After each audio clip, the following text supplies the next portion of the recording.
Hello, YouTube. How are we doing today? What is going on, everybody? Hello and welcome back. Today's Gone Remastered. Yeah, I'm excited. Hey, I like the new intro screen, man. I liked Claire's little personal intro screen she has where it's like, hey, it's just me and you and we're just chatting. Hi, welcome in. Let's say hi to the chat and see how it looks. Irish Molly, first one in. Congratulations. Melissa S., Warhorse 500, Ryan Alsop, Sir K Daddy, Rodney, Summertime Summers, Mark G, and well, that's all the first folks in. Hi, welcome, welcome. And Lunk just made it in for the intro. Hey, what's going on, everybody? So, last stream, Monday night, what did we do? We played Horde Assault mode, and we got my highest score so far, 11.3 million on the Belknap map. I was kind of excited. Actually kind of felt like I could have just done it indefinitely, really, if I hadn't been so damn tired that night. Today is another day where I am exhausted from work. I had to get up at like 2 o'clock in the morning, mountain time here, so 2 a.m. my time. And I managed to get a nap in right before dinner. I got to doze off for about an hour and a half. That was nice. You can probably still see, now that we have the up-close camera, you can probably still see how fucking tired I am in my eyes. Oh, Rodney, Summertime Summers waking me up with that $20 super chat. What's up, Summertime? How you doing, man? Thank you, buddy. And Mark Brewington. Mark, what's up? Oh, uh-oh. I see. So, Warhorse, you got an update on your job. Okay. Oh, and check it out. Sabby the Hobbit over there on our Twitch chat in with those adorable little PlayStation emojis. I love that. Are those emojis? Is that what we're calling that? PlayStation controller symbols? It's the symbols off the buttons. I love it. Yeah, I'm fucking tired of shit, but we're going to do this anyway. I do have some pro tips for folks going into the Riding Nomad mission. That's what we're going to be doing tonight. We're going to do Riding Nomad again. And I believe if this will actually be our most current save here. Let me double check. And we're going to switch over to the main gaming screen, see if that one still works, and we'll start with some actual gameplay. I pushed a button. Did it do a thing? Let's see what happens. I'm watching the playback down here at the bottom. Hey, there it is. I'm tiny again. I'm a little talking head again. All right. So, yeah. So yeah, what we just did, I hope it shows that we, I hope that we have saved the progress of having done the Sawmill Horde. That should be where we're at. Let's check our bounties. That will tell us if we've killed a whole bunch of freakers. And we have 932 bounties. Cool. That means we can unequip the MG45. Go back to my standard of just whatever the best sniper rifle is at this point in the story. We currently have the Talon 7. No, I think I'm going to save 50 bucks and refill from the saddlebags, man. We're not going to spend that 50 credits on 10 sniper rounds. Hey, Deke. How you been? Guess I'll spend 400 though. I can live with that. All right, and we have. Oh, we do need grenades though. That's cool. We must have used a few of them at the Sawmill Horde. Now we're full up on that. Ready to rock and roll. Okay, so what time is it even? It is 7:18 in the a.m. Nico Sin has been a member of the Sponicus Rex channel for 9 whole months. Nico Sin, what's going on? Hi. Take care. Howdy, Rex and friends. Yeah. Oh, check it out. Nico Sin is gifted a membership, and the lucky winner is Kaz. Congratulations, Kaz. And thank you, Nico Sin. Thank you so much, really. How have you been?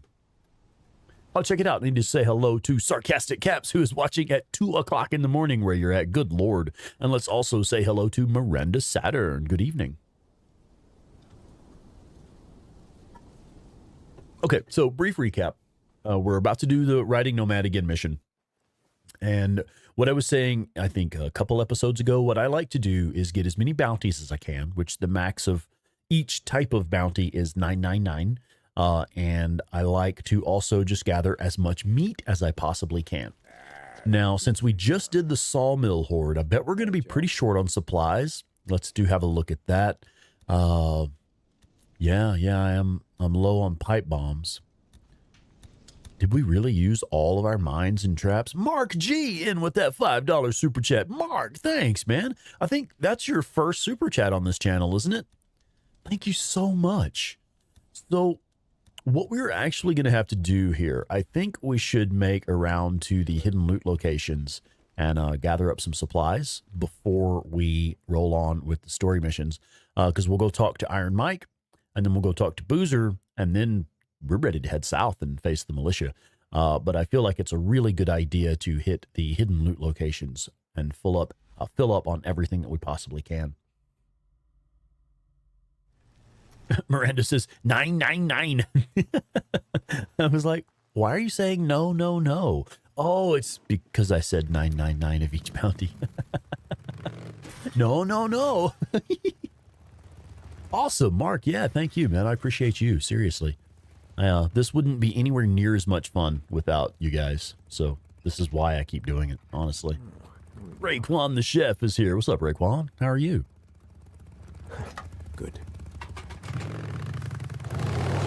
Now, I hate to admit it, but it's true. I haven't had a chance yet to watch Borislav 247's Hidden Loot Locations video. He may have some locations in there that I don't know about yet. I haven't seen the video yet. I know he's usually got some really good content. And I feel like he wouldn't have put out a Hidden Loot Location video if he didn't have something to add to the conversation. So, I haven't had a chance to sit down and watch it yet.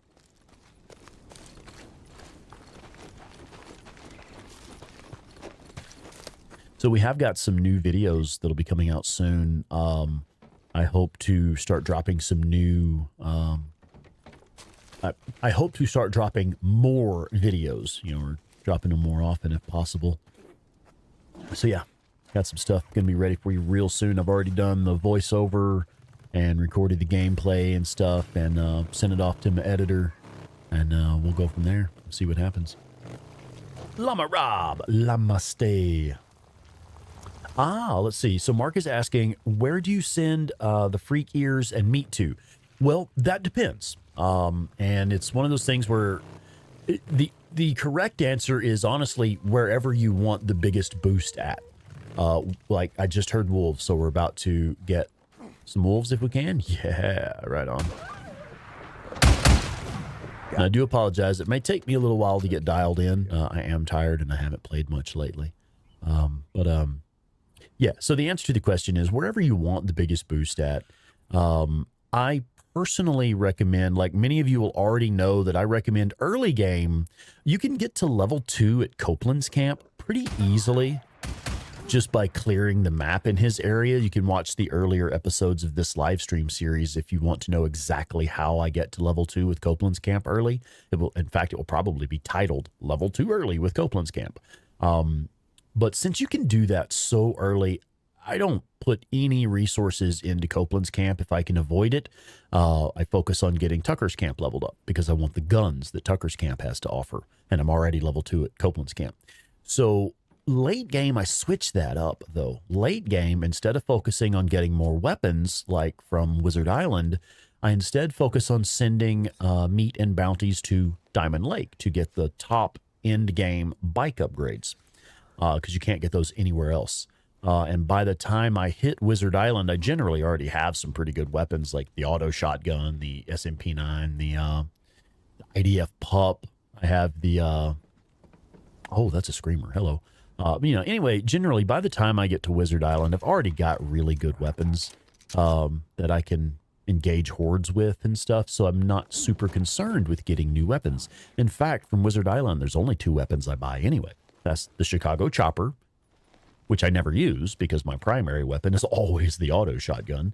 And the other weapon that I get is the BFG, which is cool and is obviously the best sniper rifle in the game.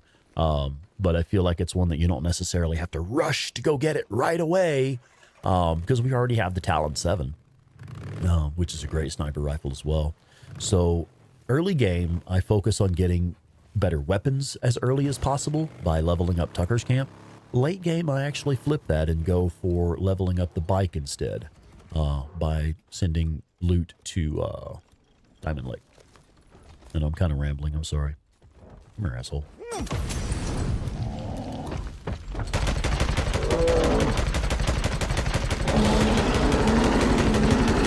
Again, I do want as much meat as I can possibly get. So while we're hitting these hidden loot locations, every wolf and every bear, sorry guys, you're out of there.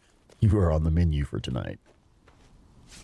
Let me see if I can catch up with the chat here. We got Debbie Lanham and Violent Jones, and we also have Phoenix. Jason Lives. I know I missed somebody in there. Who did? Shannon Alcorn. Hello and welcome, y'all. Welcome in.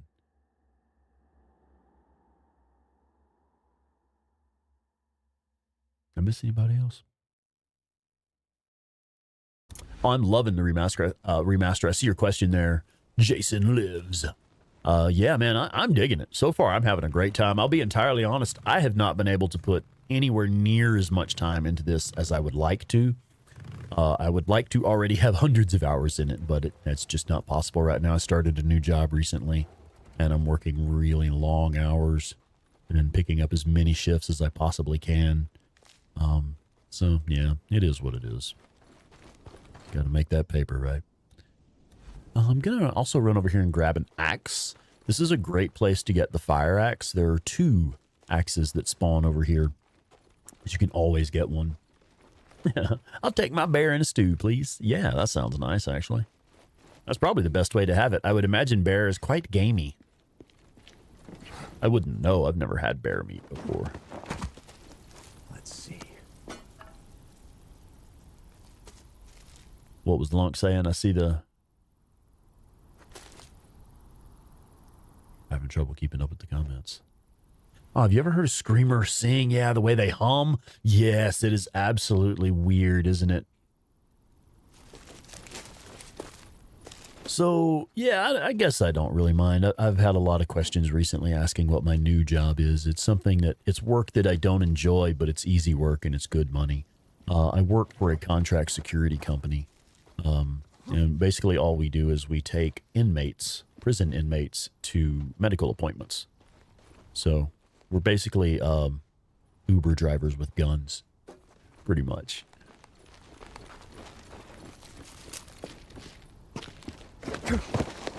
Okay.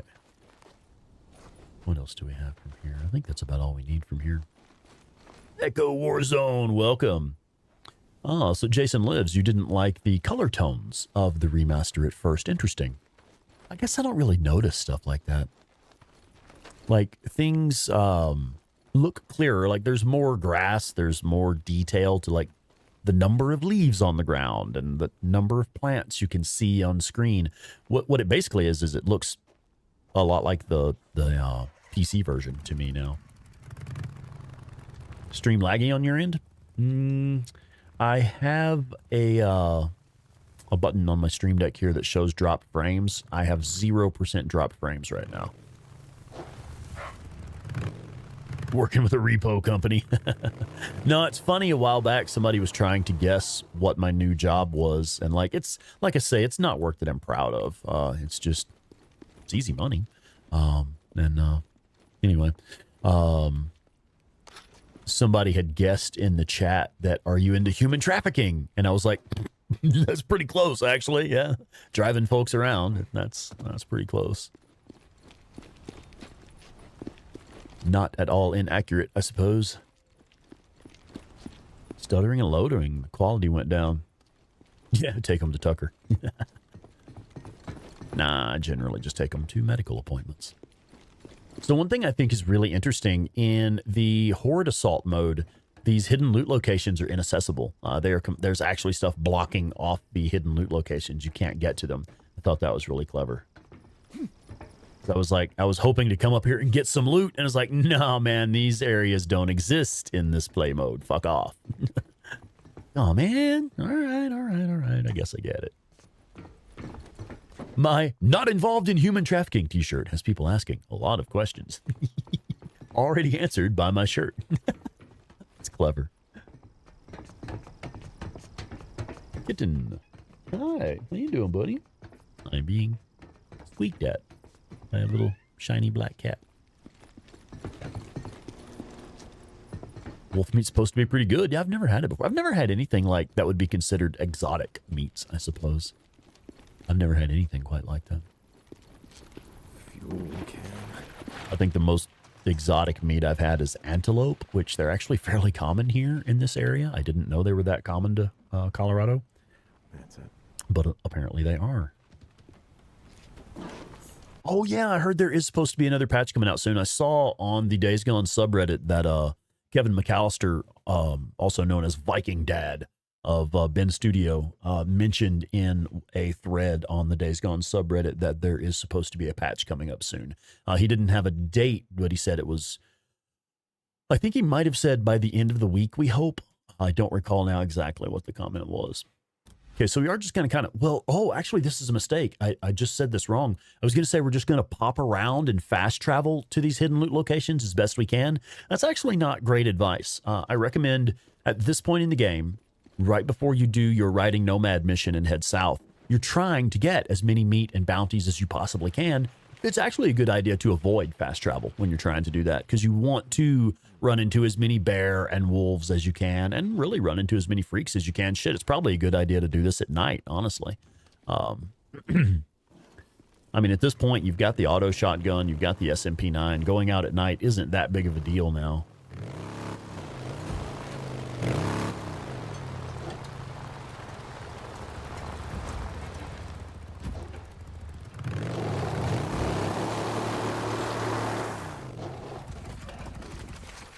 A deer I do like if it is prepared properly. I love venison. It's really good. We get bison around here sometimes. And that's pretty good. Which I thought, wait a minute, aren't those so like endangered and stuff? But buy a pound of bison meat at fucking Walmart. Tripped me out. Okay, so that's both of the hidden loot locations that I know of that are worth hitting in this area.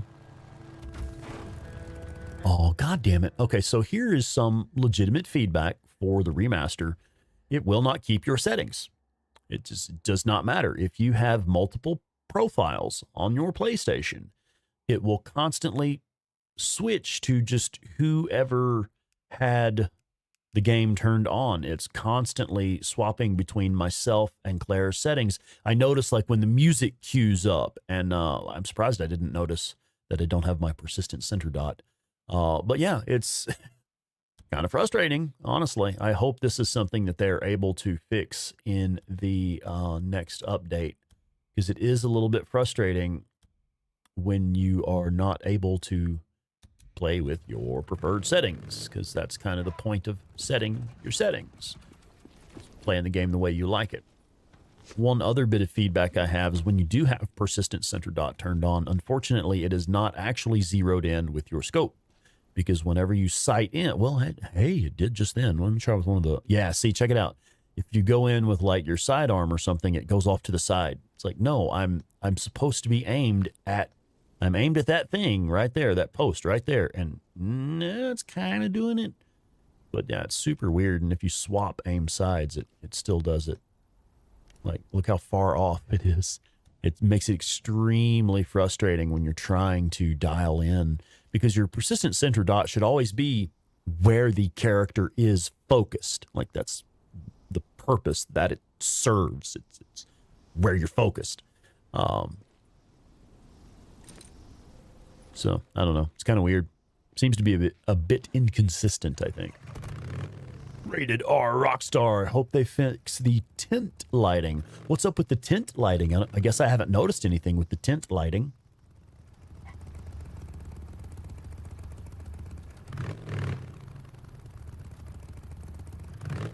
Yeah, I do human trafficking. Like the legit kind.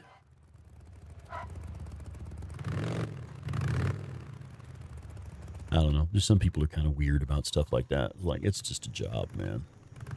I just work for a contract security company. I'm an Uber driver with a gun. Ah, yeah, nice bunch of rapists. So, since several bits here, there is a glitch that happens with the survivor rescues, which I don't know that we have. This one, okay. Let me back up a little bit. I am aware of a glitch with survivor rescues. It's like I know how it generally works and what makes it glitch out. This is different. I don't know if this one applies. Generally, let's say there's only one survivor at a survivor rescue. You can only rescue that survivor one time.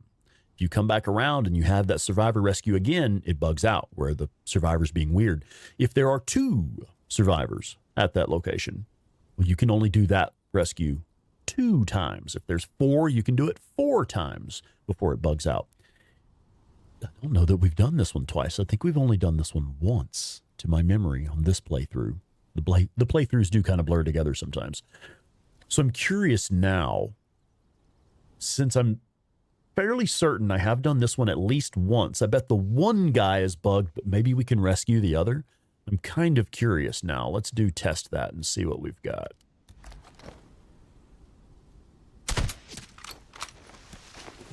Can I rescue at least one of them? It looks like we would get at least one. One of them is being weird. Does it give me credit for both? I was going to simply disregard them because there's no camp in this area that I give a shit about building trust with right now. I guess I could send them to Copeland. Does it give us the 2 or just the 1? It'll show you ×2 on the rescue screen. I love how they made these guys so much quieter. It does say ×2. Interesting. But yeah, if you're not familiar with it, if you have your survivors glitching out, there is kind of a reason for it, and we kind of know how it works. Generally speaking, you only get each rescue once, depending on the number of people that spawn at that rescue. They know who I am. Don't stop. Just keep So I'm not sure about this one. I think we had only done it the one time that I can recall. It does give you 2, even if it's bugged. Okay, cool.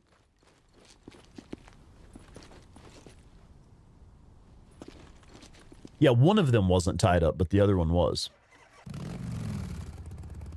Jason McDaniel, what's going on? It's been a, my favorite is when you get 4 at a time. That's always cool. I really appreciate when you get those 4 survivor rescues. Was that freakers? Wildlife. Oh, it's runners. I see.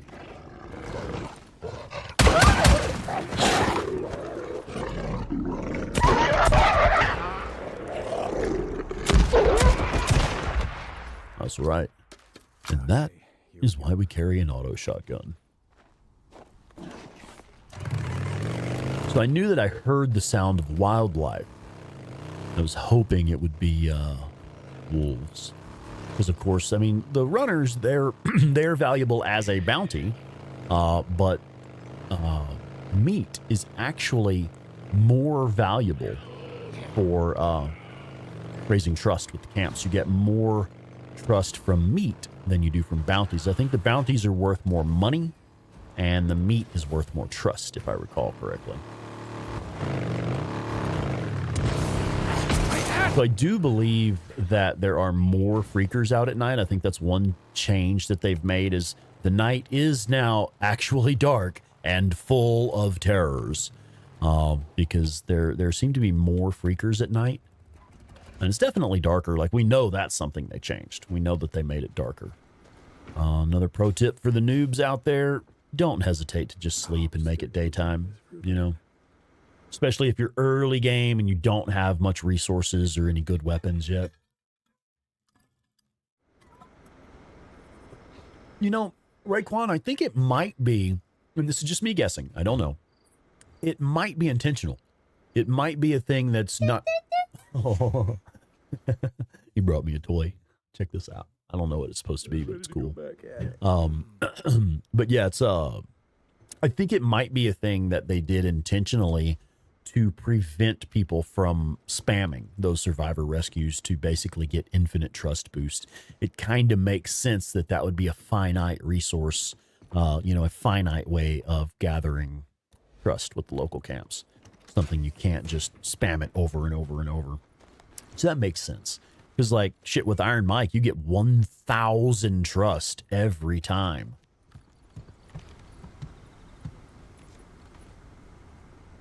More runners?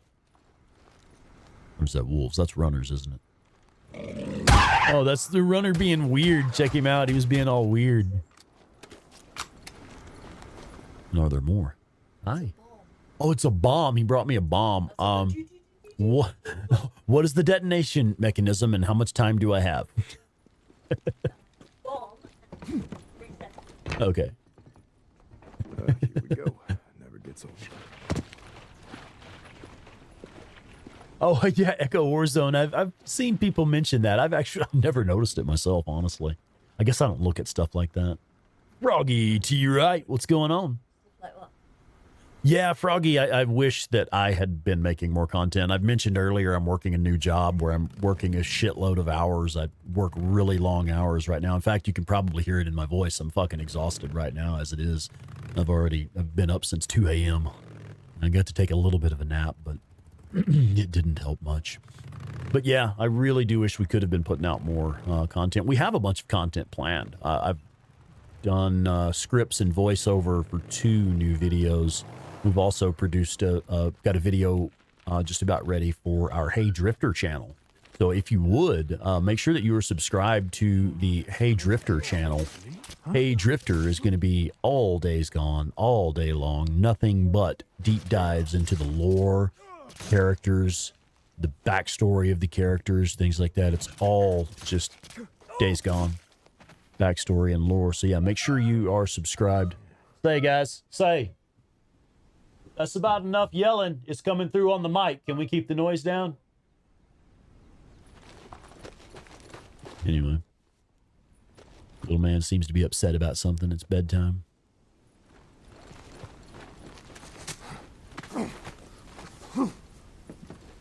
Oh, yeah. Do we have a Nightbot command for Hey Drifter? We do have. Nice, nice. Thank you for putting that in there. I appreciate that. Thank you. Jason McDaniel has been a member for a month. 6 hordes defeated. Just reaching Tucker's almost level 2 trust and already level 2 with cope. Fantastic. That tells me right there you've been following some of my early game guides. Right on. Good job. I'm glad that's helping you out. Sounds like you're off to a great start. And Putra, welcome in. Can you tell me to get the IDF pup? No, you can get it much earlier than that. In fact, we have the IDF pup now, and all you have to do is you have to clear, let me get the right number of hordes right. There's 8 here. There's 7 here, so that's 14, and then 6 here, but you only need 5. So you need what? 19 hordes? Is it 20? They're all even numbers. Okay, so I have no idea what numbers. I don't actually know how many you kill. It's the percentage. Yeah, let me show you here. If you go to your storylines menu and you tab over if you tab over to the progress tab, and then you go down to the Horde Killer storyline, it will show you. Now, it may not show here because we've already unlocked it. It's 50, but so it's 20. 20. Okay. So, yeah, 8-Bit Terror is telling me it's 20 hordes. Exactly. But I know you need all of the hordes in Cascade, Belknap, and Lost Lake, except 1. So, like, not all of them, all minus 1. And you'll have the IDF pup. Because I think I got it before I killed the last horde in this area. So if you're at the point in the story where you have Lost Lake and Cascade and Belknap unlocked, and you have all those hordes available, if you've done all those hordes, you can have the IDF pup by that point in the story. I believe we have, yeah, we already have it right now because it showed it was unlocked there. Dawn's Cooking, good evening. Welcome in. Sniper on the road. Sniper on the road. Let me see if I can get off the bike in time and get to cover. Not quite in time. Shit. All right. So yeah, my tip for dealing with the snipers is just to get off the bike and get to cover. Ow. Oh, she's got some balls. All right. Let's do this then. And we're about to take another hit from the sniper, I'll bet. As soon as we come out of this animation. Okay. So anyway, yeah, the way I generally deal with those snipers is just get off the bike as quick as you can and get to cover. Otherwise, they will take you right off of the bike. How'd you like that, huh? Shoot at me, you fucking bastard. I guess we should have used a bandage to heal.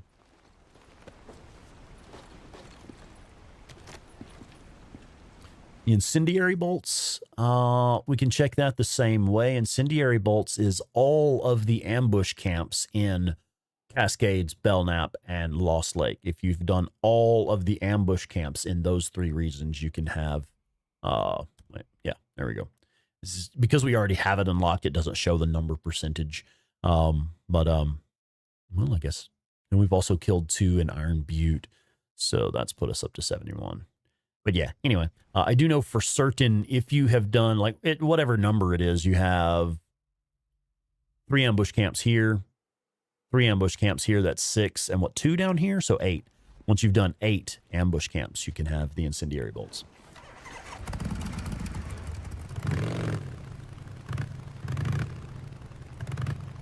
The shadows are more pronounced as well. Yeah, definitely. Oh, wait, I want to get the loot off those guys. What you got? Well, hey, what you got? Welcome in. Kim's D. Welcome in, Kim's D. Nice. Well, I'm glad you're enjoying the content, and I'm glad it's helping you out. Right on. That's exactly why we do it. Glad somebody's getting some value out of it. All right. I don't even know why I hopped on the bike to roll it forward 5 feet. I do want to go ahead and just gather up whatever crafting materials we can here. So this is part of the tip for, getting ready to do riding Nomad.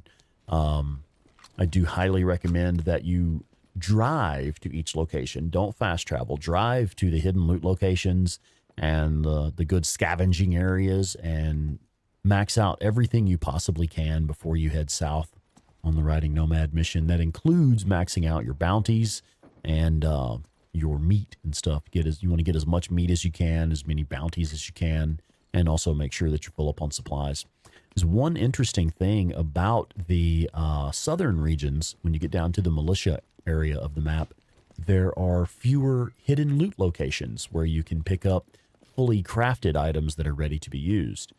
There's way fewer of those. Like, in fact, I can only think of two spots in the late game where you get hidden loot locations with fully crafted items.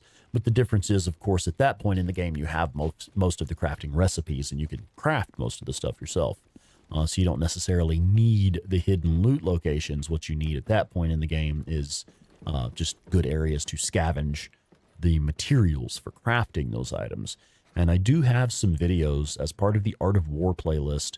We have videos that show some of the best hidden loot. I'm sorry, I said that wrong. Some of the best crafting loot locations in the late game, mid game, and early game.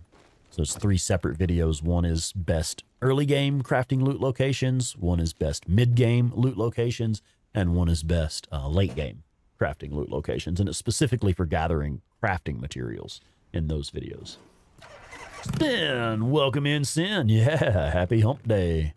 I got mine over with today. Today it wasn't that bad, actually. I had to get up really early. I had to be up at like 2 a.m. And then worked until about 2 o'clock in the afternoon, I think. So like I put in a 12-hour day, but I was done at 2 p.m. Okay, so our hidden loot locations here in Iron Butte are, let's see, one's here, and we are actually going to drive this. We're just going to drive straight down there. Everything okay, babe? She's exhausted too. Little man was having kind of a rough night last night. He woke her up a few times. Like, she stayed up. She's always staying busy. Workaholic. And so she stayed up kind of late last night. How late were you up last night? 11:30? Yeah. Building indoor. Oh, yeah, you were making indoor for Little Man's playset, weren't you? Yeah, that's a cool project. But yeah, she was up late last night, and then Little Man woke her up a couple times because he was having kind of a rough night. 5 times total? Good Lord. Oh, Jesus. Well, better have a look around. Let me give me a stealth kill on this screamer. I've never seen a screamer eating. Yeah. Well, I think so. Normally they're just like... Yeah, she was trying to eat this dude. Let's say hello to Shadow Ghost. Welcome in. So the hidden loot locations absolutely do respawn. But in the late area of the game, I only know of 2 hidden loot locations where you can pick up fully crafted items. There's only 2 spots that I know of that are what I call hidden loot locations. But that's one thing that I was going to say about the late game is by that point in the game, you already have most of the crafting recipes, or you have the potential to have them unlocked at least. And they do respawn as well. In fact, I don't know if I have a link to this specific video. I do have infinite loot. There you go. If it puts it in the chat for me. Yeah, the radio tower south of Wizard Island is one of my personal favorites. There you go. That is my infinite loot video. And it explains exactly what can and cannot be made to respawn and exactly how to make it respawn whenever you want it to. And also, the One Bears fan, what's going on? I do think that it's a great idea to gather as much meat as you can before you head south. Now, I do recommend, as this is one of my pro tips, I absolutely recommend early on what I like to do, me personally, I work my way up through the survival skill tree until I get carry that weight, because that allows you to carry both more crafted items and more crafting materials for making those items.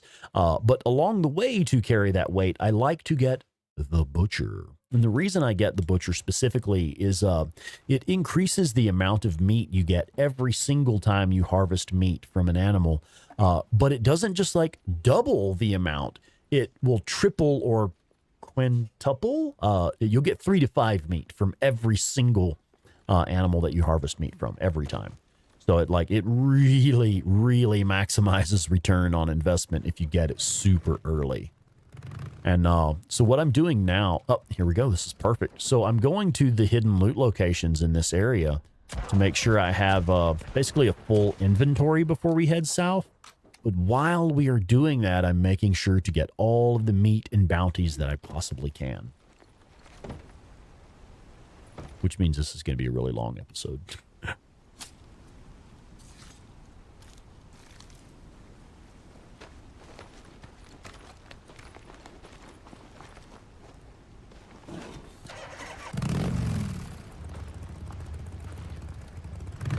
There's the other wolves. Generally, they do spawn in at least 2 or 3.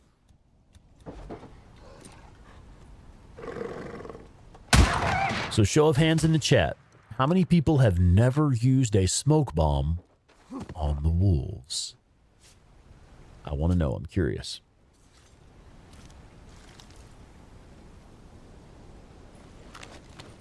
Okay, do we have another one? Just those 2? All right, fine. But yeah, I'm genuinely curious. How many folks have never used smoke bombs? Oh, okay. Yeah, Jason lives. Yeah, it's worth it. It's definitely worth completing at least one full playthrough. And most folks, once they've played it through, they end up kind of getting it and playing it again and again and again. Because at first, I remember my first time playing this game, I kind of didn't get it. You know, I didn't like how slow the early game was to get started. Yeah, go at it. I'm just gonna bypass this. But yeah, I once I got it and really got the hang of killing the hordes and stuff, I just could not get enough of it. And play it over and over. Jimmy Briggs and 5 Stone Servant. All right, so I'm seeing several folks that have not used smoke bombs against the wolves. Man, you guys are missing out. I know most people say how much they hate the wolves in this game, how frustrating the wolves are, and they are. So I'm if I don't get a chance to show you tonight, I have to tell you, you've got to use smoke bombs on the wolves. Just do it. Trust me. Just do it. You're going to love it. You're going to be glad you did. Wolves, runners, and mountain lions will all react the same way. Trust me. Just do it. You'll be glad you did. And then, don't underestimate your smoke bombs. Smoke bombs are your friend. In my honest opinion, smoke bombs are actually the single most powerful crowd control tool in the game. Do I have my you're using smoke bombs wrong video? Let me see if I've got a button for that one. There it is. They do not work. Yeah, that's one thing I had thought in the past was that if you drop smoke, it would prevent the snipers from being able to fire on you because they can no longer see you. It interrupts line of sight. It doesn't seem to work that way. And I don't know if that's something that was up like fixed in an update like a long time ago, or if I was just flat fucking wrong and it never worked that way. But I used to think that, fucking hell, we just got tricked by a wire across the road, those fucking assholes. All right. I really dislike it when it doesn't give you the opportunity to roll during those. Because, you know, you should normally be able to roll out and get up.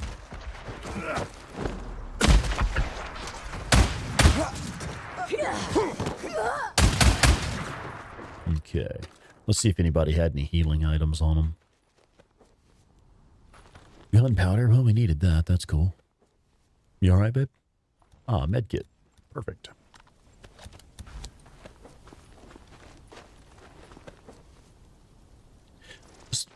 I find the smoke bombs to be fairly ineffective on the bears. They don't really do much to the bears. I mean, they'll make them pause for a second, but I prefer to use Molotovs on the bears because then they're also taking dot damage. They're taking damage over time as they burn from the Molotov, in addition to whatever lead you're filling them with. No, actually, I recommend not getting Monkey Wrench. The main reason that I recommend not getting Monkey Wrench is because you can really just use like one scrap to get yourself rolling again and get back on the road and get to a safe location to scavenge some more scrap or get to a camp and repair the bike. So I actually recommend not getting Monkey Wrench until later in the game when you have skill points to spare. As a matter of fact, I don't believe I have it right now. There is a red fuel can there. Perfect. Yeah, I did a short series of videos. We did 3 different videos on stop wasting skill points. And Monkey Wrench was actually one of the ones. I think y'all should watch it just because I think the video is fucking funny. Yeah, it's Monkey Wrench. Repairing your melee weapons. Was it field repairs? Because the melee weapons they just respawn all over the place. And once you learn the spots where your favorite melee weapons respawn, well, you don't need to fix them in the field anymore. You just go grab a fresh one whenever you need one. So yeah, for me, the skills that I almost never unlock until late game are Monkey Wrench, field repairs, and shit, I don't remember the other one. It's one of the ranged skills, I believe.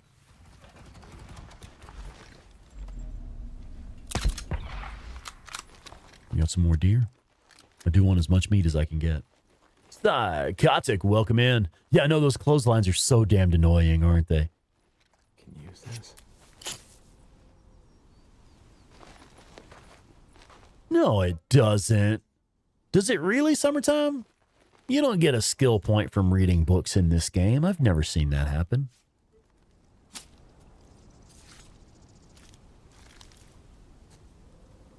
Does it really? No way. Let's see. Let's go ahead and hit this hidden loot location while we're here. Yeah, the Hobbit. I run into shit too much. I always get Monkey Wrench. That's fair, yeah.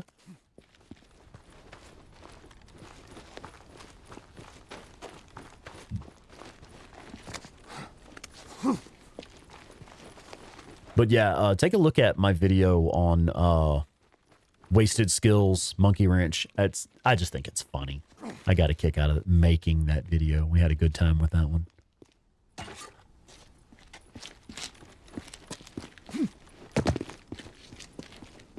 Yeah, that is correct. If you are playing on the PC version, I believe you start with the Drifter Crossbow, Nitro level 1, Fuel Tank Upgrade level 1, and I believe Monkey Wrench, just if you're playing, like if you bought the PC version, but also if you have the pre-order version of, like if you pre-ordered the digital deluxe version when it came out, you can have that, or if you have pre-ordered the remaster, you can get that as well.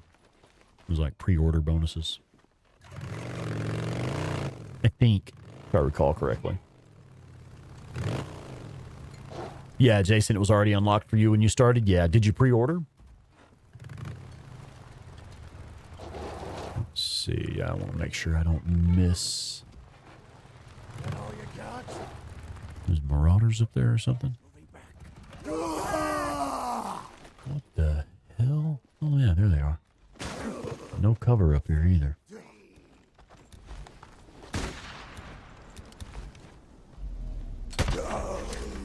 Sorry, Yeah. apologize.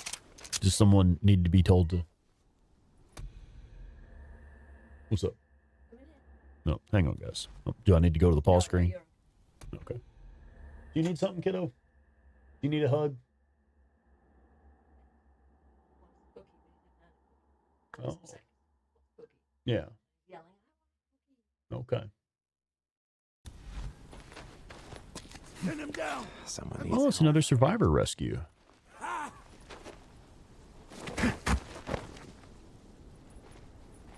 And the sniper has not taken out the survivor. Normally, once you get spotted doing these, they'll start killing the survivors, man.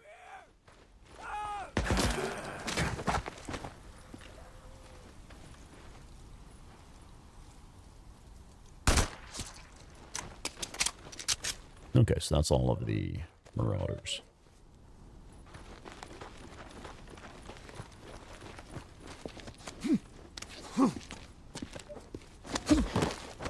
I'm all getting my loot and stuff before I even bother with the survivor here. Hold on, I'm coming. You want to die out here? Look, there's a camp. Camp? It would be kind of cool if you could climb trees in this game, but it would make it too easy to get away from the hordes, I'm afraid. Peaceful Lake. Mark Copeland. It's safe. That's one of those things where you could kind of take advantage of it to just never bother with the hordes. Holy shit, you know? Thank you so much. Oh, man. Yeah, let him know. I may have to go discipline a certain young man here in a moment. Okay, guys, I'm going to have to go manage a young man's behavior. I'll be back in just a moment. Pause.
There we go. I think we're back. We were mostly able to turn that around pretty easily. Just the explanation of, well, you don't earn cookies and prizes by screaming and throwing fits. You earn cookies and prizes by being good and being a big boy. That's how it works. Maybe we'll do better tomorrow night. All right. Run in, stay out of sight. Yeah, stay out of sight. Okay, so here's the next loot location. Let's go grab that real quick.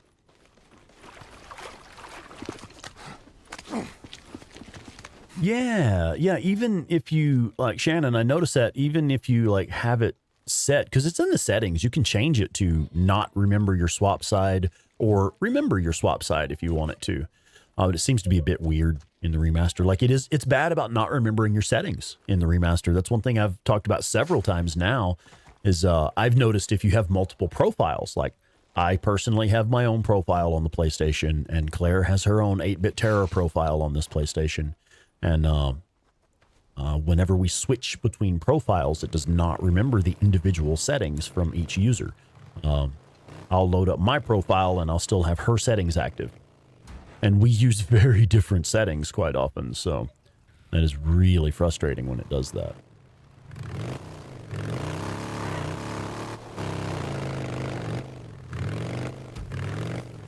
Does anybody else always run into this blue truck?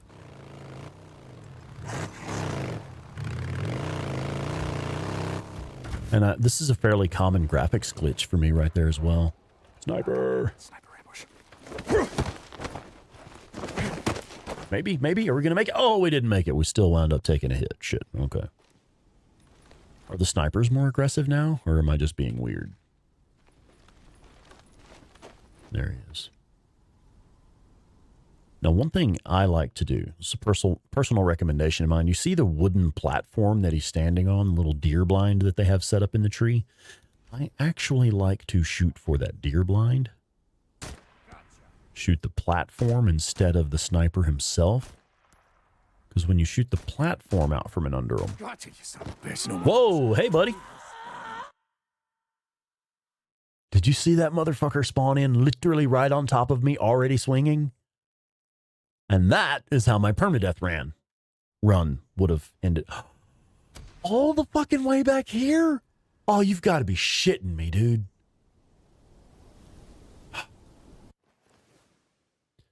Whatever. So, if we're just here, I bet we haven't even gotten this hidden loot location yet. God damn, dude. That's bollocks. Y'all saw that motherfucker spawn in right on top of me, didn't you? No chance to roll out of it. It's like, I was like, okay, they normally spawn in pretty quickly. I should go ahead and get moving, and rolled out and I'm dead. Wow. That's not awesome. Yeah, that is. Oh, and we still have our, the same squatter patrol here. The same bugged out, weird as shit squatter patrol here. So, pro tip, if you walked 5 steps and you didn't die, save your game, man. Here, have the whole magazine, you son of a bitch. That's for your friends over in Iron Butte. Yeah. Let's see what we've got here. Maybe we'll get some healing supplies off these guys. If not, there's a med kit up top in the room upstairs. Oh, okay. Man. So yeah, if you walk 5 steps and you didn't die, maybe save your game, you know? I should have made a save game. Several save games in between this point and where we were. That was kind of dumb of me. So, what's up? Titanfall 2, I have played Titanfall 2. I love it. That is a really fun game. I don't know that it's one that I would stream or cover currently. But it is a great game. I had a lot of fun with it. I played that one years ago. I don't even remember now how many years it's been since I played it. I think it was one of the free games on PlayStation or something a while back, or I got it super, super cheap.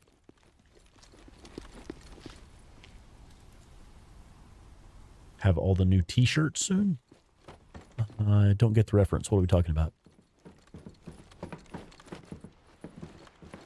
Yeah, we were full, I think we were full up on just about everything in here, weren't we?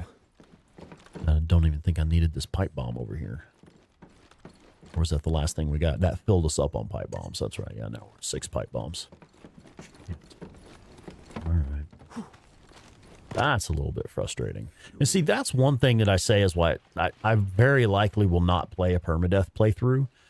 Because quite often, if I die in this game, it's because of something stupid. You know, it's like a cutscene ends and it spawns me in the air falling from the sky, which happened a while back, or something like that. Enemies spawn literally right on top of you and there's no way you could roll out of it or get away from them, and they kill you in one hit, that kind of shit. That's the kind of stuff that normally kills me, and that's stuff that would absolutely just ruin a permadeath playthrough for me. Like, I wouldn't even bother trying to complete the permadeath playthrough. I'd be like, well, that was entertaining. We're done here.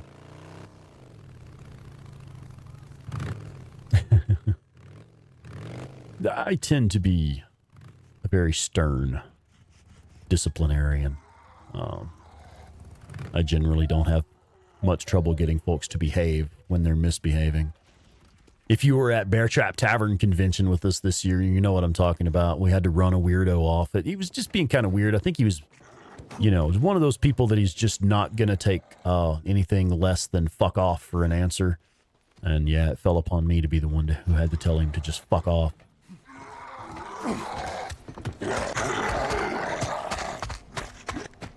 So I do kind of wish we had executioner skill. That would be neat. I think we're 1-2 skill points away from having executioner. Yeah, we're actually just going to book it. I don't feel like messing with this breaker right now. End up dying again because of this son of a bitch. Where is my... there are 2 hidden loot locations along the way here. Okay. God damn it. This is throwing me off now. I managed to shoot the platform out from under a sniper a minute ago. Yeah. And his buddies spawned in literally right on top of me, already swinging at me and killed me in one hit. Killed me in one hit. No, I didn't bother to clip it. So yeah, we had this one dude. So the venue that we booked for Bear Trap Tavern Convention this year is a really neat little venue in downtown Colorado Springs. And but it's inside a building that is associated with the college campus. It's technically part of the Colorado Springs college campus. And we had this guy. It's just kind of weird, like one of those people who just doesn't pick up on social cues, you know? And he came in and he came around. And he was like picking up flyers for the college and stuff. And he came over and he asked us something about, hey, you know, where do I go to do whatever with the college? We were like, oh, we're sorry. We're not actually associated with the college. We've rented this space for a private event and we're just kind of doing our thing here. I'm sorry, we can't help you. And so he fucked off and walked around and looked at posters and looked at flyers and came right back around and was like, so could you guys help me with blah, blah, blah? And we were like, hey man, there's a guy who works here. There's a staff member. He's just through those double doors there. You can go ask him and, you know, he'll get you lined out. And he was like, yeah, but I wanted to ask you something because, like, I think he said to Claire or something like, well, you've made eye contact with me a couple times, so I wanted to ask you. And I was like, say, man, look, you are interrupting a private event. He said I look like the person who's died. Is that what he said? You interrupted. Oh, yeah, was yeah. like, Then "No, yeah, yeah, right. I guess so. But I was like, yeah, say, look, man, you are interrupting a private event. Can you please go somewhere else? And he was just like, turned around and walked off. It's like, dude, we're not here to help you. We're already told you we're not associated with the college in any way. We've rented this space for a private event, and you are now interrupting our private event. Please go somewhere else. Some people's kids, man, just can't take social cues. Yeah, I think he was like trying to get information on signing up for classes. And we were like, you know, I'm sorry, we can't help you. We're not associated with the college, but there's a dude right in there that, you know, he works here. He's part of the staff. He can help you out. He didn't want to go talk to him. He wanted to bother us. We didn't want to be bothered. Save your game. Yes, yes, yes. Okay, we'll get down to the bike and we'll make a save game. That is excellent advice. Thank you for that pro tip there, Mark G. That is excellent advice. That game. All right, now, so then there's one more loot location way down south here. Here it is.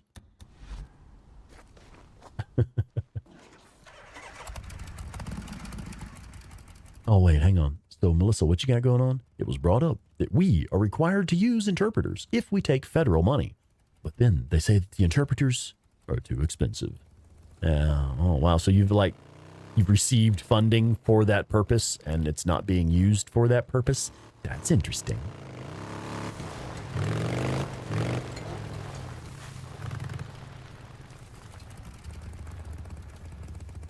Oh, slippers for smacking children. I think I'm originally from Texas. So I have absorbed a lot of like Hispanic culture, Hispanic and Mexican culture. And in that culture, they're known as chanclas. It's the like slip on, like I guess Iron Mike would call them flippy flops. So yeah, you're gonna take your flip flops off and bust some ass. No, Claire doesn't do corporal punishment with her kiddo. That's not a thing that she's into. So we have to be a little more creative. Here we go. Chunkless, yeah, you know what I'm talking about. Don't make Abuela get them chanclas on after your ass. She will get you. You never see a little old grandma run so fast. Needed this.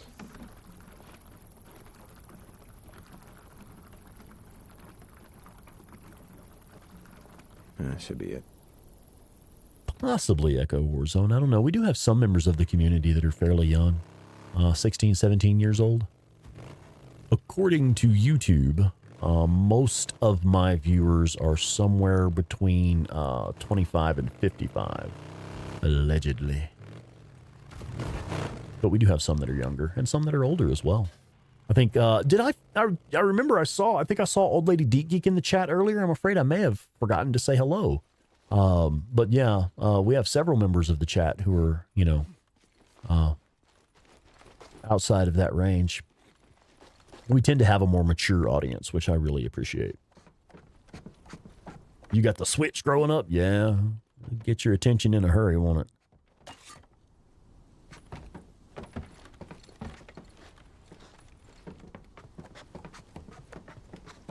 Yeah, Claire's kiddo is really good. He's one of those kids that he's really bright. Like, this kid is smart, man. You can see it in his eyes, how smart he is, how quickly he clocks things. But with an active mind like that, well, he is a creative and determined person. So when you're trying to tell him, no, you actually can't do that, like, it can be challenging to get the point across. All right, let's see what we actually need. Well, what we need to do is save our game, goddamn.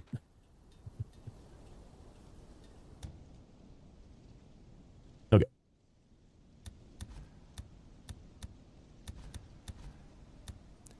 Remote bombs and proximity bombs. Can I make proximity bombs yet? I can. We can make these as well. Okay. So yeah, we'll just do another quick loop through...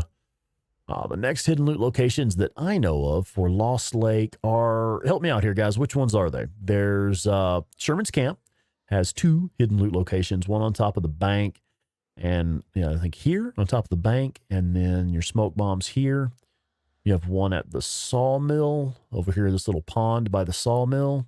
Another hidden loot location in this area is inside the frat houses here. And I'm struggling to think of any others at the moment.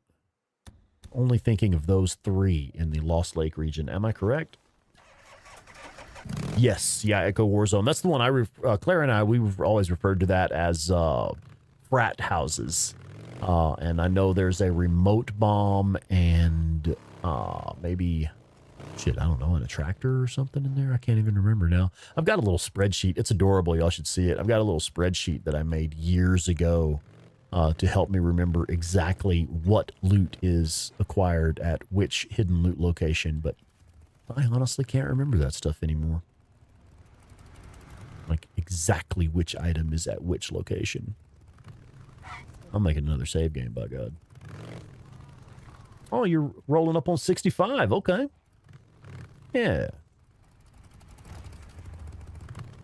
Nothing wrong with that.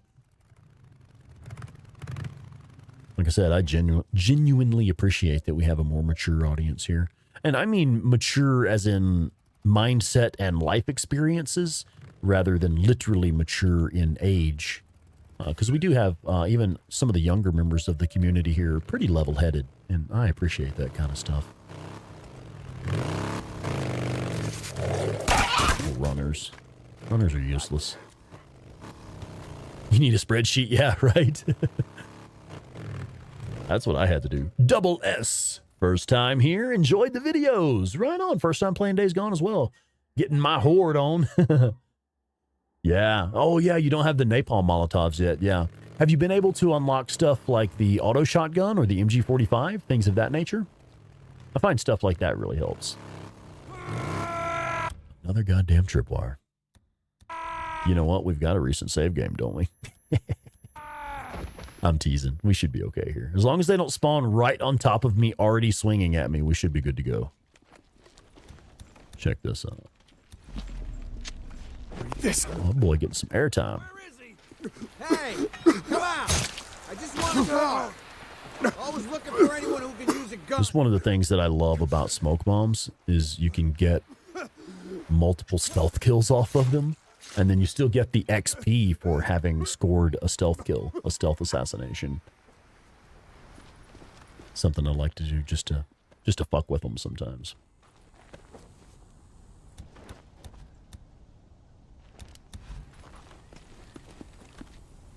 Okay, hang on. Get off of there, boy. Fix that bike. Shane Lambert. What's up, Lambert? AKA Lambert's balls. How are you, man? Oh, yeah. Right on, brother. Hit me up on the Discord. Yeah, we can talk details. And folks, as you know, we do our Bear Trap Tavern convention every year on the last weekend of April. It's not too early to start making your travel plans. You know, you can start budgeting for flights. It may be too early to start booking flights and booking hotels and stuff, but it's not too early to start budgeting for that and start planning your vacation time and stuff.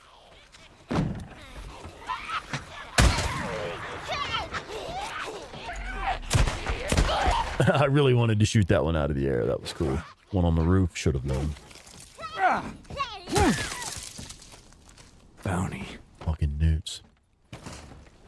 But yeah, it's not too early to start making your plans. You know, if you need to allot some vacation time at your job, make sure you're reserving vacation time.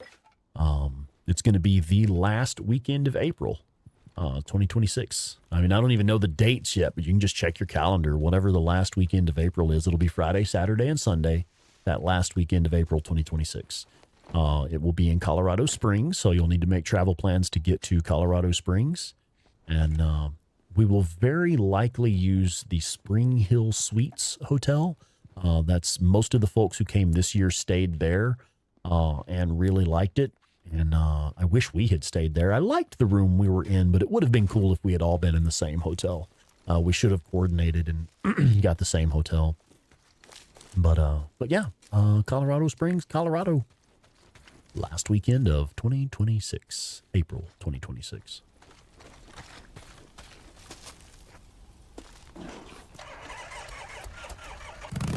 This year we actually had a smaller turnout than we did the year before. We had several people who had already booked and bought tickets, but then at the last minute weren't able to make it.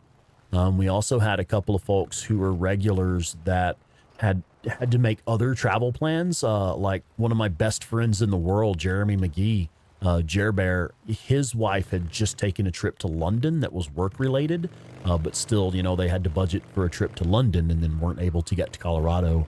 And then our good friend Quasimodo, also known as Aussie626, he and his family had just taken a trip. I don't recall where they had gone, but they had just taken, again, another international trip. So they weren't able to make it because they had just spent a lot of money on travel expenses. So we had a lot of our regulars that just weren't able to make it for other travel reasons. And we had another person who had booked herself and a +1 and had already bought tickets, but something came up and they had to back out. So yeah, we had a slightly smaller turnout than we did this year. I think we had about 10 people total this year, where last year we had damn near 20.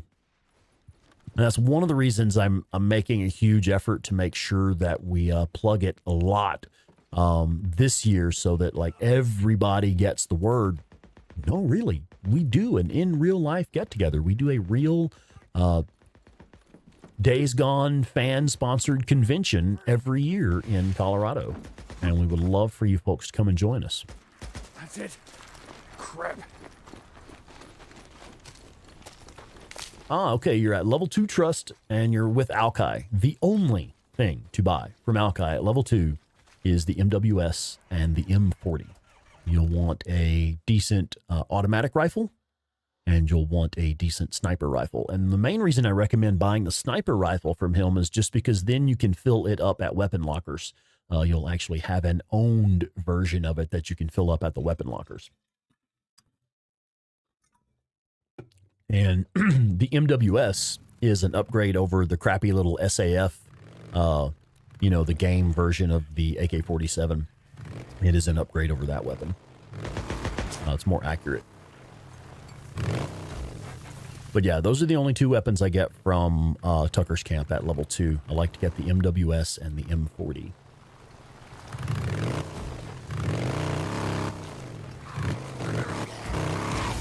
out of my way.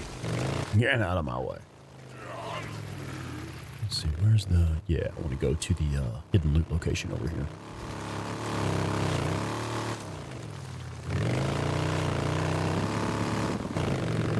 I love how the snow cleared up as we went through the bridge there. That was neat.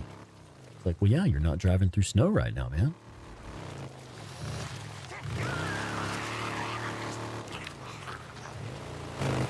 Now, I wanted to test something. Something came up in one of the last streams that we did recently about applying mufflers to the bike at the mechanic shop. And that's one thing.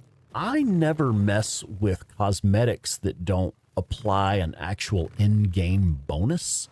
And I'm curious, I haven't looked to see the mufflers. I looked, you know, the extra tailpipe. I looked to see if they do anything for your durability, and they don't seem to. So I was like, yeah, I don't care. But I think someone had mentioned that it does still make the bike quieter. Even though it doesn't do anything at all for the durability, it does make them quieter. And if that's the case, well, then it's worth it because it has an actual in-game bonus. It makes the bike less fucking noisy. So I think when we get back to Iron Mike's camp here in a minute, we're going to have a look at that and see, maybe test it out. Because I don't apply cosmetics just for the sake of cosmetics. Rarely ever. I really like to have my bike with the black paint job and the World War II shark mouth on the side of it. I love that look. It's just classic to me. I've used it literally since my first playthrough. But cosmetics is just not something I even pay attention to in video games at all for any reason, ever, generally. It doesn't mean anything to me if it doesn't actually affect the gameplay. Here we go. Kind of pointless to me. But I do want to know if it makes the bike quieter. Pineapple should not be on pizza. Why not? What's funny, actually, we did a pizza party for Bear Trap Tavern Convention this year. The channel bought pizza for everybody. And one of the pizzas we got was, you know, pineapple and ham. And that was the one that was gone first. So if you don't like it, that's okay. But everybody else liked it. All your friends are doing it.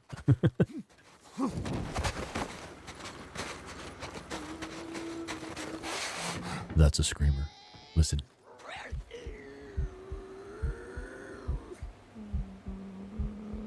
Y'all hear that shit? Shh.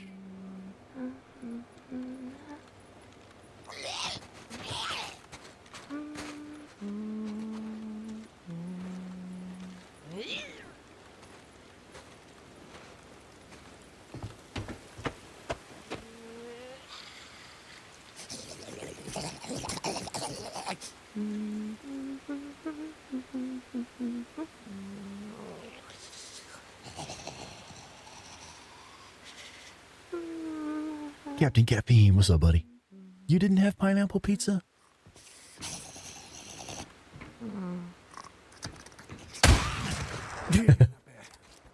That's one way to shut her up.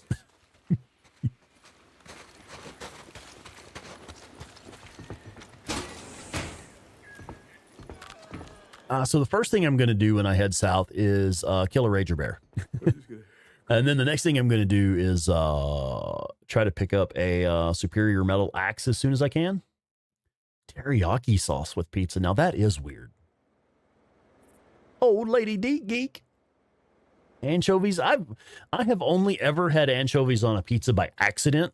There is a really good family-owned Italian restaurant in my hometown back in Texas that is very well known for having really good pizzas. And I don't care for supreme pizzas. I fucking hate onions. I just despise onions and everything about them. They stink like body odor and they taste bad too. But I don't like onions, and I don't really care for bell pepper on most things unless it's like actual fresh from your garden bell pepper. And so I rarely ever get a supreme pizza is where I'm going with this. I rarely ever get supreme pizzas because they have, well, onions and bell pepper and shit on them. But this place, Bruno's Pizza in Tyler, Texas, is one of the only pizza places in the world that I would order a supreme pizza because their pizza is just so damn good. It's good anyway. But the supreme pizza comes with pretty much everything on it. And one time I made the mistake of ordering a supreme pizza and forgot to tell them no anchovies because, well, it's a supreme. It comes with everything on it. Yeah, I failed to order it with no anchovies, and I got a Bruno's pizza with anchovies on it. And it's basically like really, really salty bacon is what it tasted like to me. Didn't really even taste fishy at all. Just really, really, really salty ass bacon is what it tasted like to me. I didn't care for it. We were able to pick most of it off, but it was like kind of crumbled on there. It wasn't like little fish laid on it or whatever, like you might imagine. It was little crumbled pieces, almost like bacon bits. Is what it reminded me of most. I still ate the pizza because it's some good ass pizza. But that was weird. That's the one time I've ever had pizza with anchovies on it. It's because I failed to order it with no anchovies.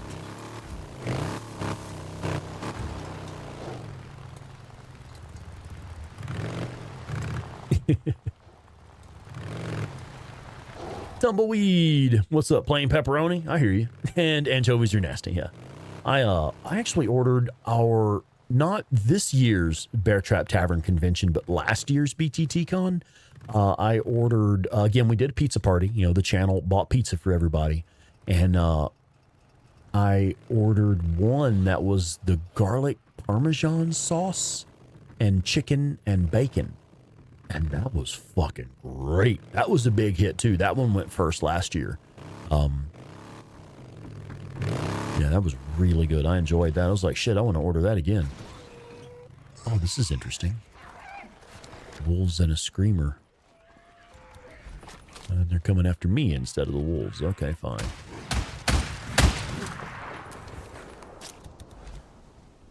Let's do this instead. Now, where are the wolves?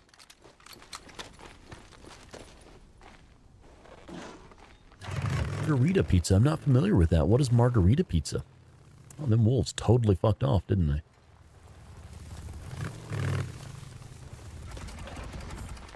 No, that's just more freakers. That's not the wolves.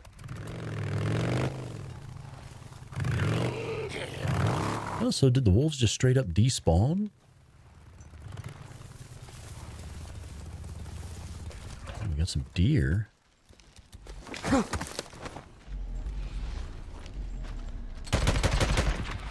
Gotta take a closer look.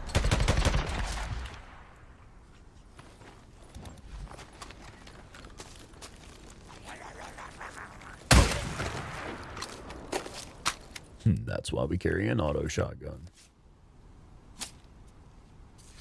Adrian Harrison, good evening. Everything. Ah, that is a great question. Yes, and we can help you with that. Let's see. When you first get to Lost Lake, let's be really specific here. When you first get to Lost Lake, the hordes that become available are all of the hordes in the northern region.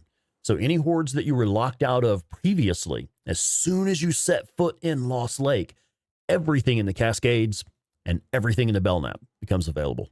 And generally what I do is as soon as I get to Lost Lake, I turn around and leave, and I go back up to Cascades and Belknap and wipe out all of those hordes up there to get, as you know, to get a bunch of bounties and turn them into Tucker and get level 3 at Tucker's camp.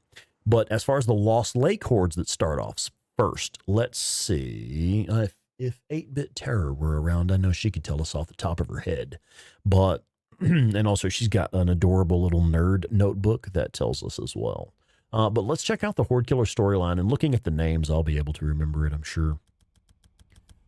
Okay, so the ones that come available first. When you get there, there's only like 3 or maybe 4. You have the West Fur Horde, the Wapanisha Road Horde, and I believe the Burley Lake Horde are the ones that come up immediately. 8-Bit Terror. Hey, babe, you can actually help with this.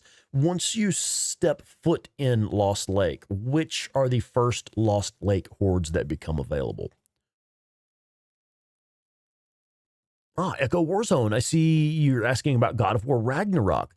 Probably not. The first of the new generation of God of War games, that really looked like a lot of fun. I played it briefly and thought it was really good. But in God of War Ragnarok. What were you asking? The hordes that become available when you first get to Lost Lake. What are the? Okay, yeah, I had it right. So it is Burley Lake, Wapanisha Road, and West Fur. Those are the only three that you have when you first get to Lost Lake. And then the rest of those hordes, if you wait to a point where Deacon and Boozer ride out to follow a Nero helicopter together, when Deacon and Boozer follow a chopper together, at that point, all the rest of the hordes are available. You don't have to sweat it anymore. They're all available at that point. Hey, TAC40, welcome in. But yeah, I watched 8-Bit Terror do her playthrough of God of War Ragnarok, and I'll be entirely honest, it didn't look fun to me. It looked like it was basically just, I don't know, what I call a slog fest. Just kind of a, every single fight is extremely long, takes forever, thousands of hits. Yeah, it didn't really seem like it was that much fun to me. It seems like one that I would get really, really bored with really, really fast. But the first one in the newer generation of God of War games was a good game. I played it for a while. I just never got around to finishing it. Is that one you really liked? We do have I don't really have a list of the horde locations. My honest recommendation for that is just look it up online. There's a website, I believe it's called PowerPix.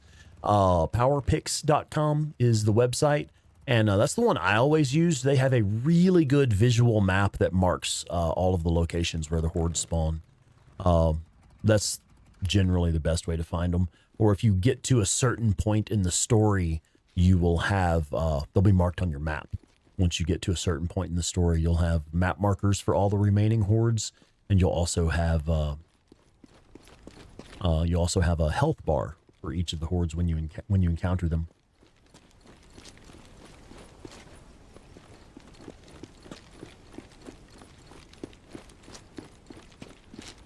Hey, this whole episode has just been loot locations.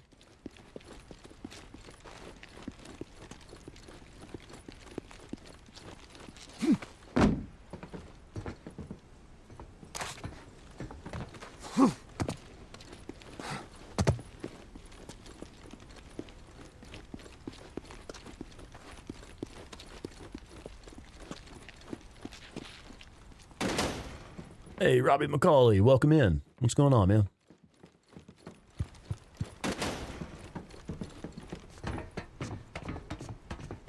And Mega Man the Blue Lion. Mega Man, how's it going, bud? Scrapped. Oh yeah, I forgot we fixed the bike earlier. We had to repair the bike earlier, so we're low on scrap. Okay, I believe that is all of the loot locations that I know of. So we've picked up everything fully crafted that we possibly can. Anything else, we'll just have to make it ourselves. Yeah, we haven't done riding Nomad yet. We've just been gathering loot from the hidden loot locations.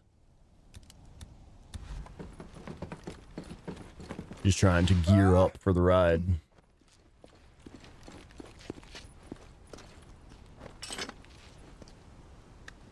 Our doorbell is ringing.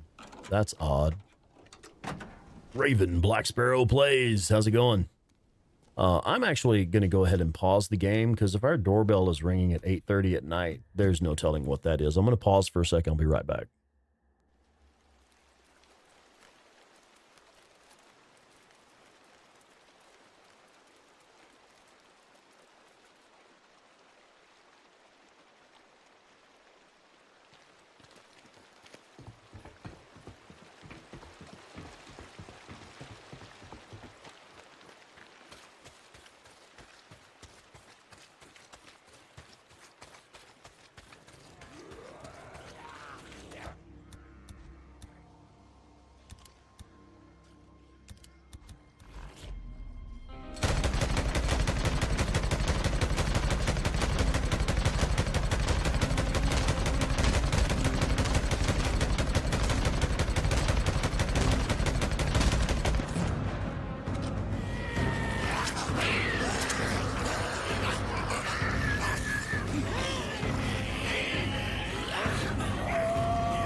All right, and we are back. Hey, everybody. More drama with the neighbors, man. Some folks just don't know how to respect boundaries. Anyway, hi. Welcome in, anyone that I've missed. Sorry to leave y'all hanging like that because of fucking drama. You can probably tell I'm, like, legit upset right now. I'll shut this down here in a minute. We'll do a little more and shut it down. I need to hang out with my girl, and we need to talk about a game plan. Yeah, go kill some freakers first. First, we'll take some aggression out on the in-game enemies. Yeah, Cap, you got it, buddy. Once again, some people just do not know how to respect boundaries and personal property. Trying to get my head back in the game. Okay, so we did get the scrap from this car. I'm going to go ahead and get the scrap from this car right here. Hope it's scrap and not a suppressor. Is anyone else ever disappointed when you see a suppressor instead of scrap? So it's like, man, I can get suppressors at any camp in this game right now. I don't need a suppressor from the front of this car. What I need is some scrap. All right, did that fill us up? Yes, it did. But we need, what kind of healing shit do we need? What did I don't even remember what I just used to heal up, man. I need some bandages. Okay. We could probably pick one of those up somewhere. I don't care that much right now. I'm kind of not invested in the moment. Unfortunately, I have to be honest with you. Some people's kids, man. Bitch, you better get away from my bike. Oh yeah, speaking of some people's kids, I'm just going to set this motherfucker on fire out of spite. How you feel about that? Ah! Burn, you asshole. Mess with my bike. Teach your bitch ass a lesson. Oh, we got some pretty good loot off of him too, though. So anyway, there's some folks I need to say hello to. Carrie Renee Edwards, good evening. I miss anybody else? I bet I missed some folks coming in and or heading out. Sorry about having to bail on you guys, for real. I would rather be doing this than dealing with asshole neighbors. Folks that just don't have any damn sense, man. Stickman 4131, what's going on, buddy? Good. Now, there are several places where suppressors can respawn. I know for a fact you can get a primary, a sidearm, and a special in guaranteed spawn locations. If y'all help me out in the chat, I bet some of you in the chat right now, I bet y'all know this better than I do. There is in Marion Forks at Tucker's house. See, this is Tucker's house right here. You can almost see it on the map. Here's her greenhouse where the little shed is. Along the fence line, there is a car that has crashed into the fence. And that vehicle there always has a primary suppressor on it. Now, not always, but it will respawn regularly. There is a sidearm suppressor. I think it's one of the radio towers here in Iron Butte. I'm sorry, Belknap. I mean to say Belknap. Yeah, this radio tower, I think. I believe the top of the radio tower has a sidearm suppressor that always respawns. And then down here at the sawmill, the truck that is, where's it at? There's a truck right in here. Yeah, there's like a large diesel truck that has a special suppressor that respawns on the front of it. So I know in this region, there is a primary sidearm, and special. That's always there. Yeah, Cap, that's a good idea, bud. Actually. Let's see. I am receiving instructions to, yeah, that's the one. The sawmill, Rose Allen Tower, and Tucker's house. Cool. I had it right. Yeah, nice. So yeah, that's the 3 locations that I know of where you can always get one of each type of suppressor. Tucker's house, there's a car smashed into the fence that has a primary. And then the radio tower over here always has a sidearm. And then down here at the sawmill, you can get a special off of the big truck that's parked right here. So yeah. Yep, they are there for sure. James Guam, what's up, buddy? Yeah, I would have just set the bike on fire. I know. I love that you can use the bike as a barrier and not risk dealing any damage to the bike itself. That is actually something I really like. I do that all the time. Snipers? Sniper on the balcony. Or no, survivor on the balcony. I don't really need a survivor here, but let's see if this works. I've never been able to rescue this guy because every time I get up here, he's being attacked by freakers. And I can never get to him in time. Let's see if popping a smoke bomb up there helps him out. Oh shit. Maybe.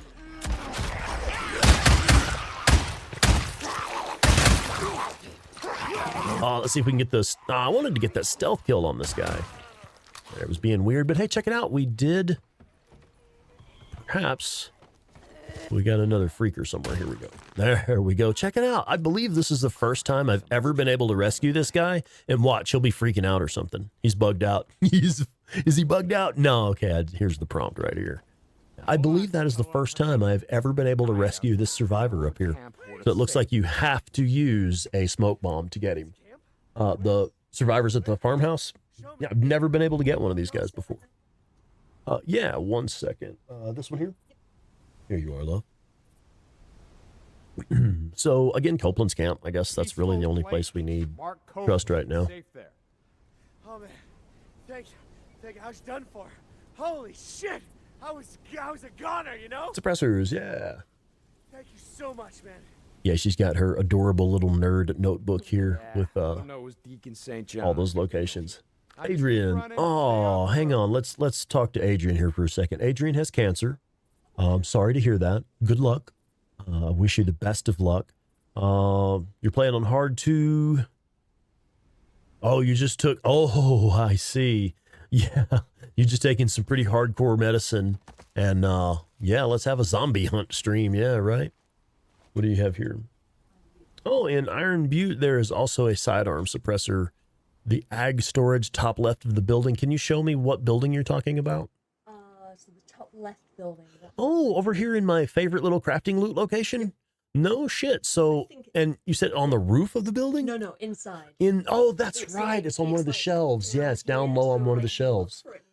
Right. I remember that now that she mentioned it. Yeah. And then it'll give you the so there is another suppressor, a sidearm suppressor, and this is one of my favorite crafting loot locations in the entire game.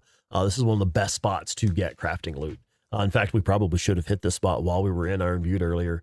But yeah, Adrian, good luck with that. Seriously, I don't know if you are familiar with the history of the channel. I personally am a cancer survivor. I had thyroid cancer, and a big part of how we managed to pull through that and make it through that extremely rough time was this community right here. Not only the friendship and emotional support that we receive from the community, but also like ad revenue and viewer contribution for the channel itself was literally part of how I paid my bills at that time. In fact, I think we did a fundraiser. We did a fuck cancer fundraiser, and yes, fuck cancer. We did a fuck cancer fundraiser, and we raised something like $1,400, and I took $750, split it in half exactly, and we made a charitable donation to St. Jude's Children's Research Hospital, and the other half I kept for myself to help pay bills and stuff. And what I did was I paid my car insurance up for 6 months. I went ahead and paid like 6 months of auto insurance so we could keep our vehicle insured so that we could make it to and from medical appointments and stuff like that. But absolutely, it was the friendship and the support of the community that helped us pull through that, and quite literally the ad revenue and monetary support of the community that got us through it financially. There's no way we could have made it without this community. What do we have? Oh, there was a newt up top. Maybe we missed one when we did Ricky's mission. But yeah, so I mean, that once again, just huge shout out to this community. You guys are great, man. You literally helped me through the single most difficult phase of my life, period. I mean, we've been through some hard times, and this channel has helped us all get through it. But yeah, that was how we got through. You know, what we would not have done as well as we did without this community. And I was also really, really pleased. It's a big deal to me that we were able to make that charitable donation to St. Jude's Children's Research Hospital. Because myself personally, cancer in children is something that I just find it offensive that it even exists as a concept, that we live in a universe where children are allowed to be afflicted with fucking cancer. It's offensive to me on a personal level that that's even allowed to happen. So it was really important to me that we were able to make that donation to St. Jude's. Yeah, right on. 8-Bit Terror with that $10 super chat. Fuck cancer, man. Fuck it right in its goat ass. Whatever that means.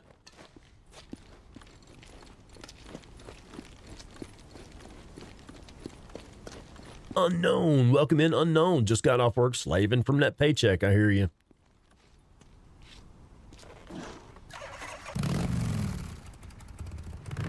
Oh, summertime. You lost 4 out of 5 family members to the damn, son. Yeah, it's rough, man. I mean, and it's one of those things that's like pretty much everybody knows somebody or has a member of their family that has been directly affected by cancer. It's just one of those things. It's so prevalent in our society now. But they're making incredible breakthroughs. I remember back in the late 90s, we lost my stepdad to lung cancer. And like it was there, he had no chance of survival. For him, finding out he had lung cancer, that was a death sentence. But there have been some real improvements since that time. John Wagner, welcome in, John. Hey, welcome back.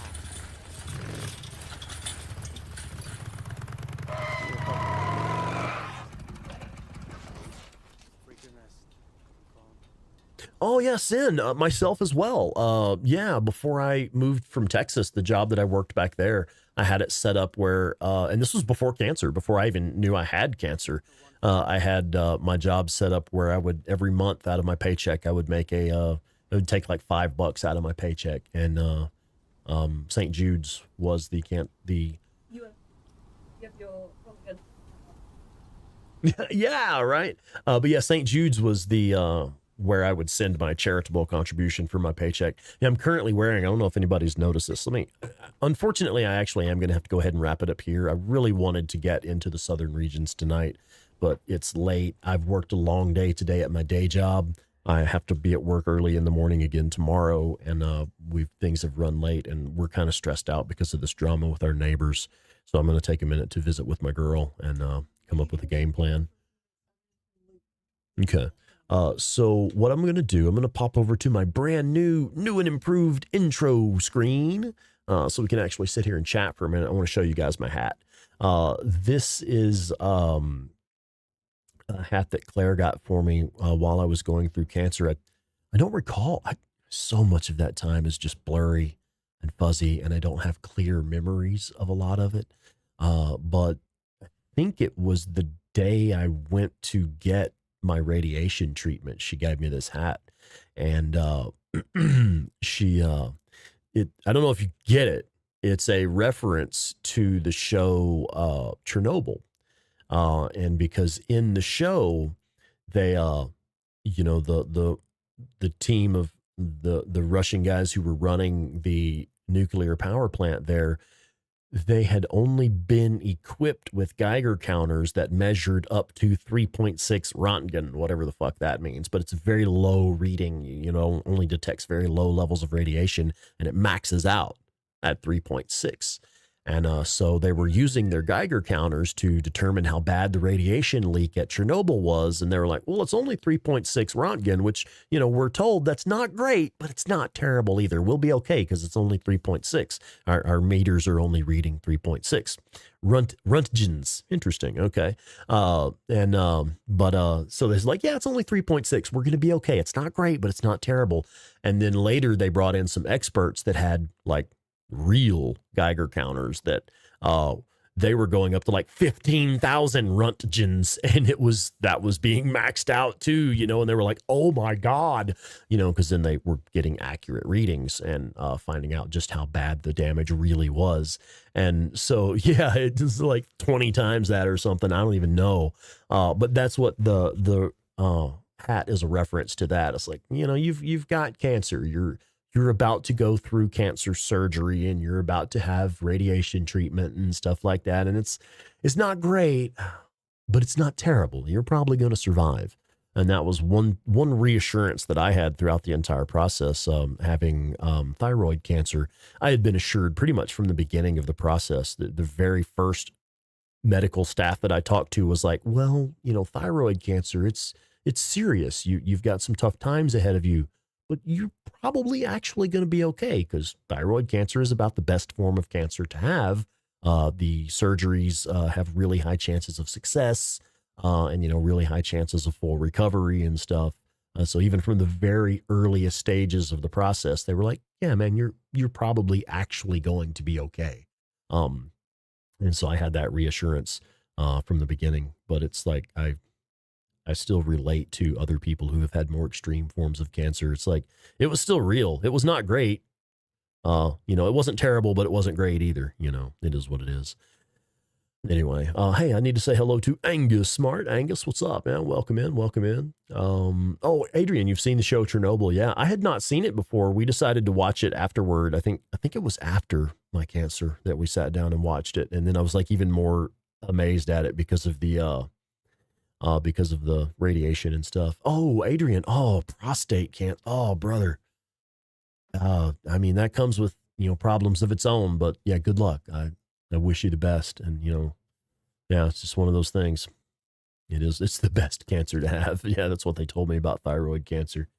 And it was fucked up too, because, man, it was in my lymph nodes and stuff. And I had always been told, like, man, if your cancer is already spread into your lymph nodes, that's a fucking death sentence, man. But, you know, that's 90s, the 1990s way of thinking. Like these days now, the treatments have improved so well. And again, your thyroid cancer being what it is, they were clear that, well, yes, it has moved into your lymph nodes, but you're probably actually going to be okay. We can work with that.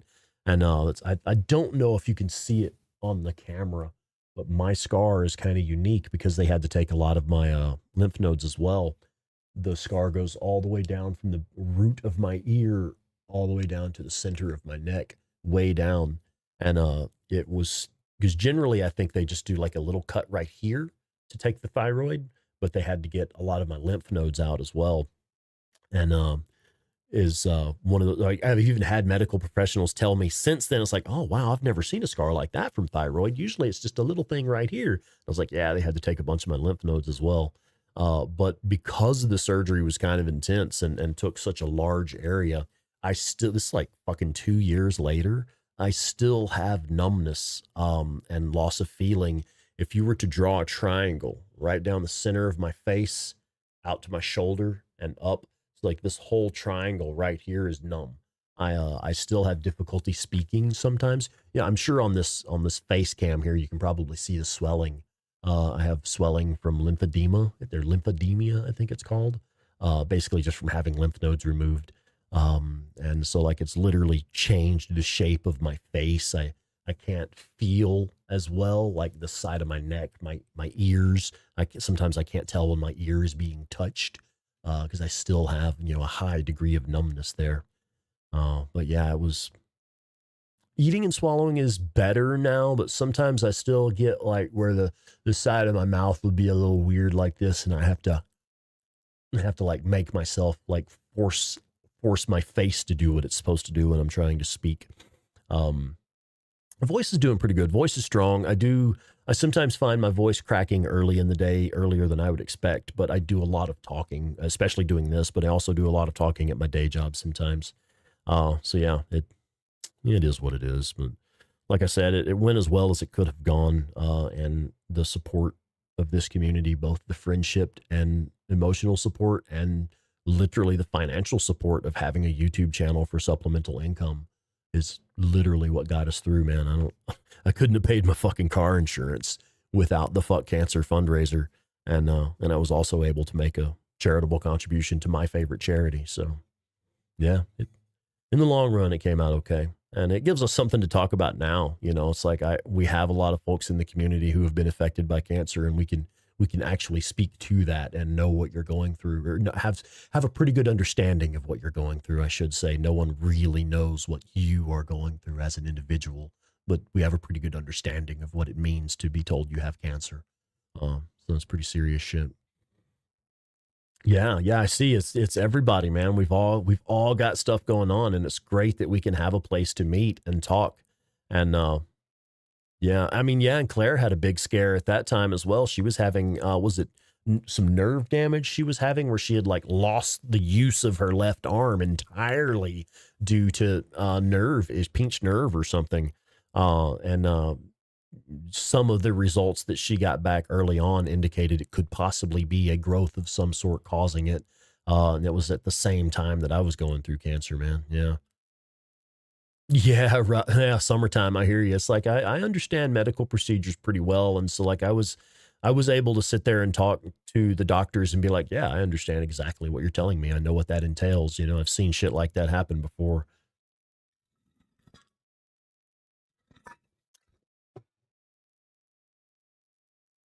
Yeah. Oh, Adrian. Yeah. Well, I'm glad you've at least got that to look forward through.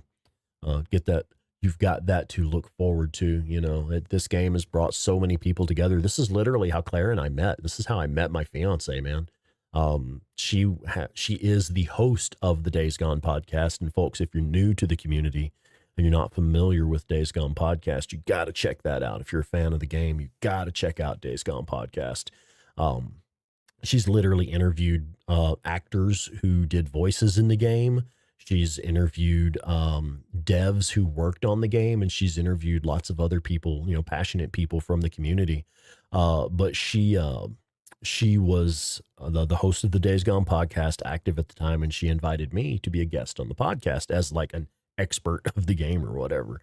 And so I was like, yeah, hell yeah, I'll come on your podcast. You bet. Let's do it. You know, and at the time I was really just thinking, maybe I'll get a few views out of it on my YouTube channel, you know, maybe kind of help each other out. And look where we are now. We had that very first conversation for the first episode of the Days Gone podcast, and we just hit it off immediately. I knew this is kind of personal.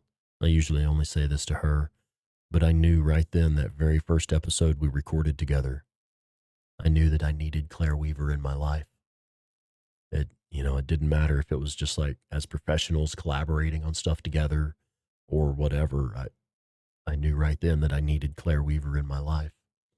And so we hit it off in that first conversation, and then we decided to do a second episode together. And when we completed, you know, during the course of that second episode, just the conversation we were having so much fun talking and stuff and getting to know each other.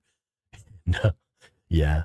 And by the end of that conversation, it was like one of those things where it's like you've gone to visit with a friend and you've just had such a great time. You're kind of hyped up, high energy, like, man, we've got to do this again really soon. This was really great. We should definitely do this again really soon. And kind of came away from that conversation with the realization that I was starting to have feelings, you know, and that's kind of significant for me because I struggle with emotional awareness and stuff. I tend to push my emotions down where I'm not aware of them at all sometimes. And so, yeah, came away from that conversation aware that I was developing feelings for someone, and things just kind of went from there. Anyway, yeah, James, I hear you, brother. Somebody's cutting onions around here, man. Yeah, leave them onions alone. I don't even like onions. Oh, Llama Rob, doing a little callback to one of the things that, like, early days of flirting. So, like, all right, so I was really active on the Days Gone subreddit at the time, just answering questions and responding to new people who needed help with the game, and, you know, talking to people who kind of didn't get things and needed help processing different aspects of the game. And they were talking about something, and I typed up the response. That's interesting. Would you mind elaborating on that? And I swear to God, I tried to type elaborating, and for some reason, my phone auto-corrected to ejaculating. I swear, dude, like, this is 100% serious. years later, I swear to it, I have never once typed ejaculating into my phone. Like, why the fuck would you default to ejaculating? Because if I'm talking about I'm jerking off, I'm going to say jerking off, man. Yeah, and I'm left-handed too, by the way. But I'm not going to type ejaculating. Yesterday I was ejaculating. It's like I'm talking to my doctor or something. You know? So I was trying to type, would you mind elaborating on that? And my phone auto-corrected to ejaculating. I caught it. Okay, I proofread my comments most of the time. So I caught that the phone had put the word ejaculating into this comment that I was about to post, and I fixed it. And but I just had to share it with somebody. It was just too damn funny, man. I had to share it with someone who both appreciated Days Gone and appreciated kind of dirty humor, you know? And I'm like, well, shit, who am I going to share this with that both appreciates Days Gone and appreciates dirty humor, huh? Well, I've been talking to this 8-bit terror chick, and she seems kind of cool. I bet she would think that's funny. And I decided to go ahead and roll the dice, because it's one of those things where it's like, you share a joke like that with someone, they're going to respond one of two ways. They're going to respond either, that's fucking hilarious, man, or they're going to respond, that's offensive. Why are you sharing that with me? You know, so I was kind of rolling the dice like, well, shit, let's see how it goes, you know, here we go.